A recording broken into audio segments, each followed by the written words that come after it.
bref, l'objectif de cette présentation est de présenter un document que l'on a élaboré ensemble au niveau de l'unité pour réfléchir sur ce que pourrait être le contenu d'action en agroécologie et clarifier un certain nombre de positions que l'on peut prendre par rapport à l'agroécologie.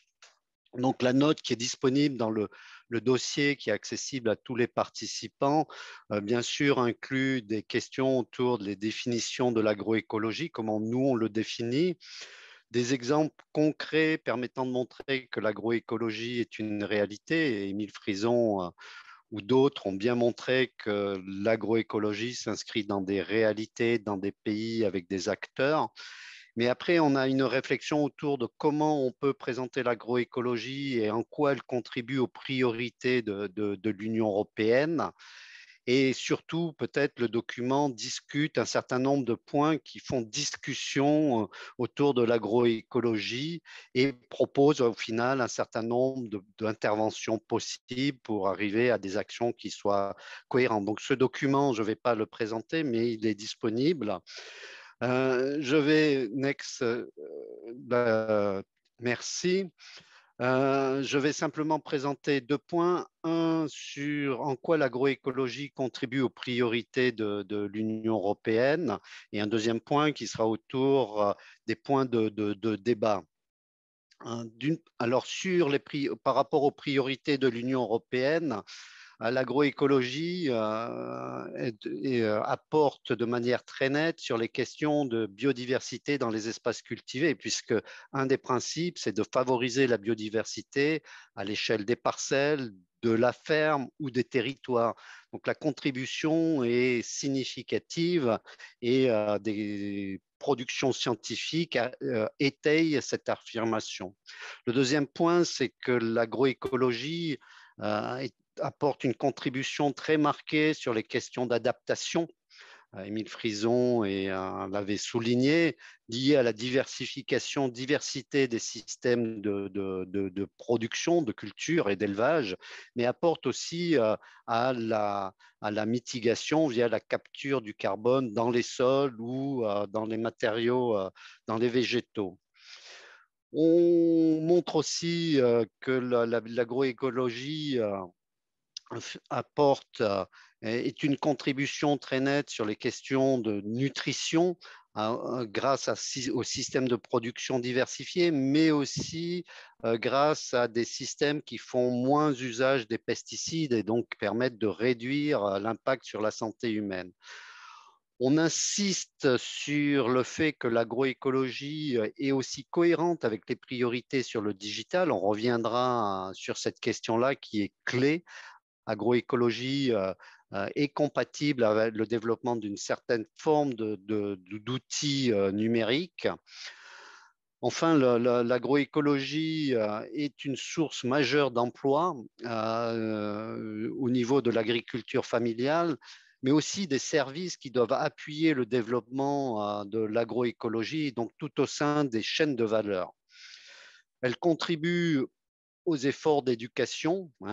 Christophe a mentionné tout ce qui peut être fait autour des formations pour l'agroécologie et donc elle participe aux efforts de renforcement des capacités des acteurs et elle est en ligne avec des valeurs démocratiques promues par l'Union européenne. Parmi les 13 principes de l'agroécologie, bon nombre font référence à la participation, à l'inclusion et au développement territorial. La slide suivante, s'il vous plaît. Maintenant, je vais aborder quelques points de controverse autour de l'agroécologie et comment on se positionne nous-mêmes par rapport à ces points de controverse, qui est important dans les argumentaires que l'on peut développer avec nos partenaires. Slide suivante, s'il vous plaît. Alors, d'abord, ce qui est important, c'est de savoir quel type la question qui est traitée, c'est quel type d'innovation pour favoriser l'agroécologie. Dans le débat, on a souvent des positions disant que l'agroécologie fait référence au système traditionnel. Alors c'est vrai que les savoirs paysans, c'est vrai que les systèmes traditionnels valorisent l'agroécologie pour permettre un certain niveau de production, mais surtout pour permettre la durabilité de ces systèmes. Mais l'agroécologie peut être aussi, les performances de l'agroécologie peuvent être améliorées par l'innovation qui doit être responsable, donc qui respecte un certain nombre de cadres éthiques, qui favorise, qui est basé sur l'hybridation des connaissances, hein, donc qui se construit autour de connaissances valorisant les savoirs scientifiques, mais aussi les connaissances locales. Donc pour nous, il est important de dire que l'agroécologie est ouverte à l'innovation et s'appuie sur l'innovation pour lever un certain nombre de points de blocage et pour pouvoir progresser. Quand on a évoqué la question est-ce que l'agroécologie peut nourrir une population qui est sans cesse croissante, la réponse d'Émile Frison était de dire les analyses et les analyses scientifiques et un certain nombre de constats sur le terrain permettent de dire oui, mais on doit aussi ajouter que l'on peut améliorer les performances de l'agroécologie en investissant dans la recherche et en améliorant un certain nombre de pratiques agricoles ou de façons de faire, de transformer ou de commercialiser. Et donc, c'est un point qui est important. On n'est pas tourné vers le passé uniquement, on est aussi tourné vers le futur. Un deuxième point qui donne souvent lieu de débat, c'est la place des intrants chimiques. Et ça aussi, ça a été discuté. Les principes de l'agroécologie est de réduire l'usage de ces pesticides, de ces intrants chimiques pour favoriser l'autonomie des agriculteurs, pour mieux valoriser les ressources locales. Mais ça ne veut pas dire que notre position est un rejet de l'usage de ces engrais et de ces pesticides. Cela dépend beaucoup des systèmes de production, mais ça dépend aussi beaucoup du niveau de consommation sur le terrain de ces intrants. Sur les engrais, dans beaucoup de situations africaines, par exemple, le niveau de consommation d'engrais chimiques est faible et donc encourager un d'usage d'engrais chimiques est tout à fait possible. Dans d'autres situations, on a des usages excessifs de pesticides. On peut penser à certains systèmes maraîchers autour des grandes villes.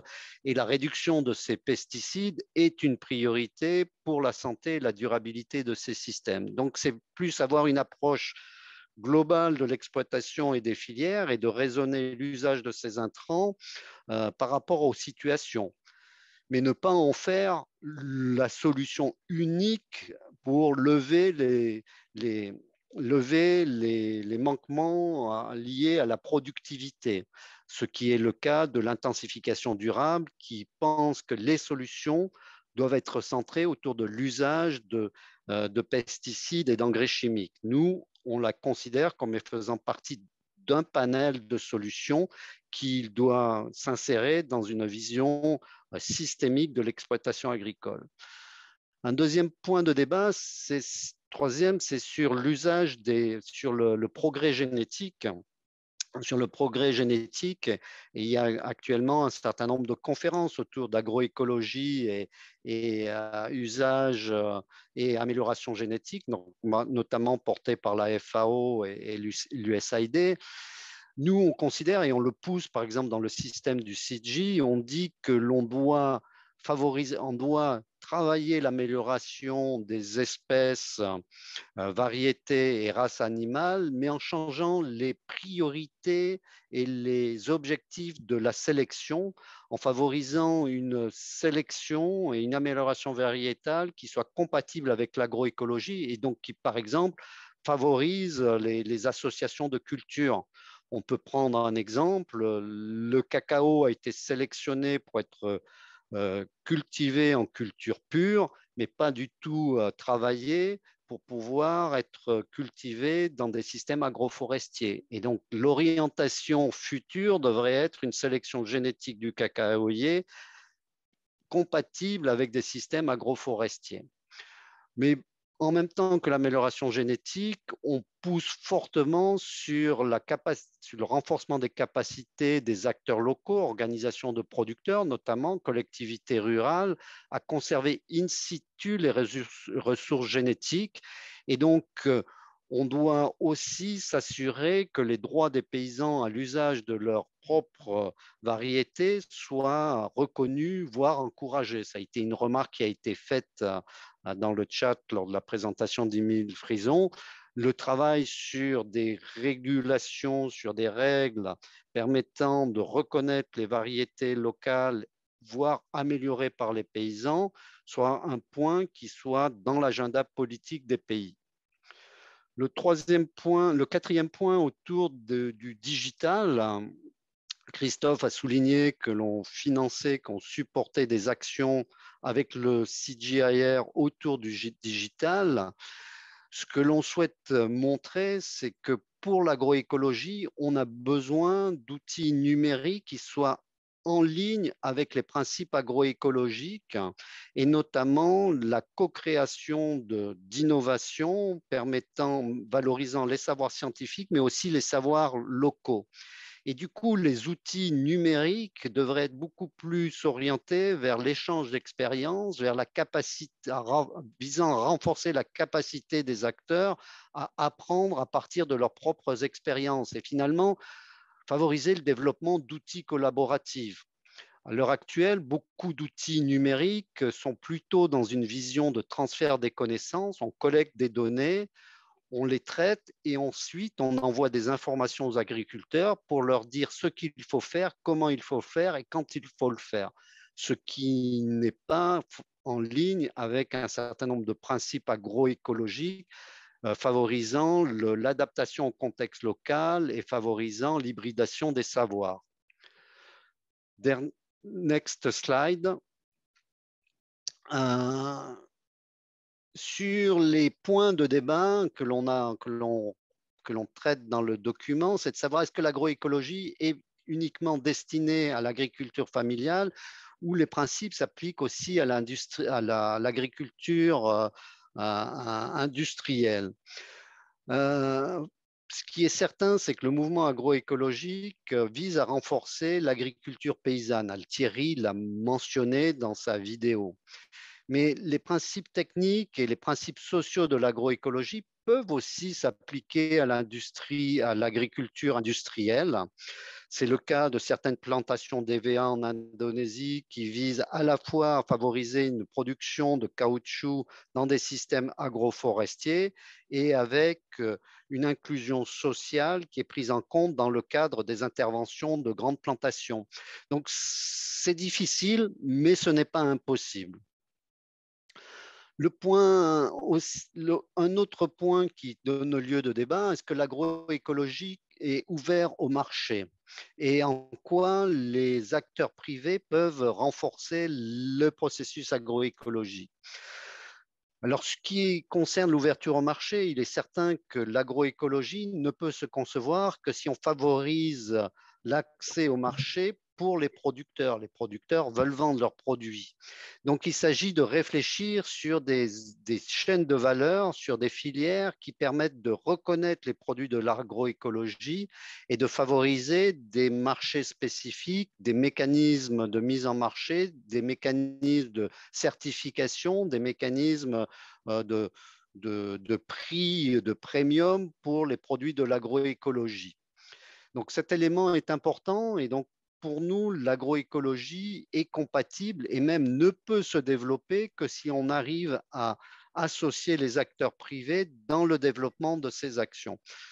Émile Frison a noté qu'un certain nombre d'acteurs de l'aval des filières peuvent et sont favorables à l'agroécologie dans la mesure où elles leur permettent de développer leur propre marché. On peut citer le cas de Danone qui pousse fortement sur l'agroécologie car c'est compatible avec la mise en marché d'un certain nombre de leurs produits et leur stratégie commerciale.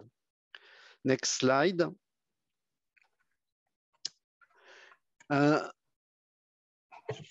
Autre point, on est souvent challengé, on va dire, sur la question de la mise à l'échelle de l'agroécologie. Est-ce que l'agroécologie peut concerner un nombre suffisant d'agriculteurs, des surfaces suffisantes pour pouvoir contribuer au changement à l'échelle? Ce que l'on défend, c'est le fait que l'agroécologie et la diffusion de l'agroécologie, ce n'est pas une diffusion de paquets technologiques comme on le faisait pour la Révolution verte. Émile Frison l'a souligné. C'est beaucoup plus la diffusion de méthodes d'intervention qui sont appropriées et qui s'appuient sur des actions de renforcement de capacité des acteurs, de mobilisation de ces acteurs, de la société civile ou du secteur privé, et d'un travail sur les politiques agricoles qui permettent de renforcer ces dynamiques. D'ailleurs, comme le signalait un des intervenants sur les questions de financement. Du coup, pour favoriser ce changement d'échelle, et c'est le dernier point, Christophe le soulignait, il est important de travailler sur des nouvelles mesures de performance.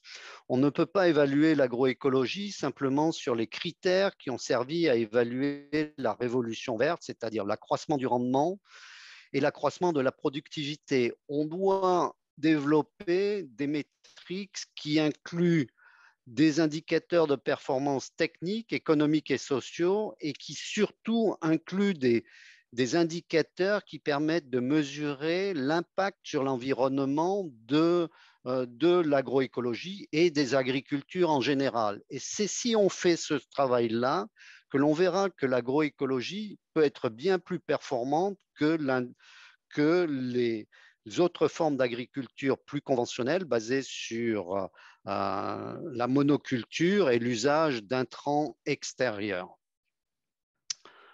Next slide. Et c'était la conclusion.